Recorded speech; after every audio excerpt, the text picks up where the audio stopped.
Hey, Joe at Fabspeed Motorsports here with Harley.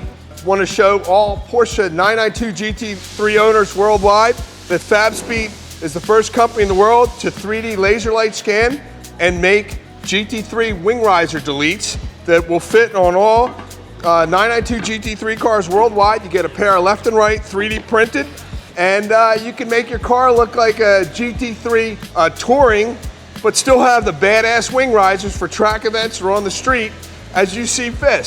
So here we go. We come over to the car, and somebody might say, why can't I just unbolt the aluminum wing risers? Well, ladies and gentlemen, I'm here to tell you can't. I bought this car.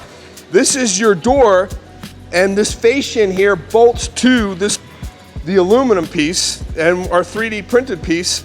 It locks it together and supports it. If you did it, this stuff would just flop around. But if you look closely, look at how clean the back of this car looks. It looks like a 73 air-cooled RS with a ducktail spoiler. The car looks clean. But the beauty of it is you can go within 15 minutes to a half an hour to go from Swan Neck's 2022 technology to touring. And we're gonna have an excellent short video with our master technician, Mike Stupka, showing you all the simple steps to do this for your 992 GT3 worldwide. So check us out online. We're gonna have a great journey as we develop the world's finest performance parts and accessories for this car, and so enjoy. Right, Harley?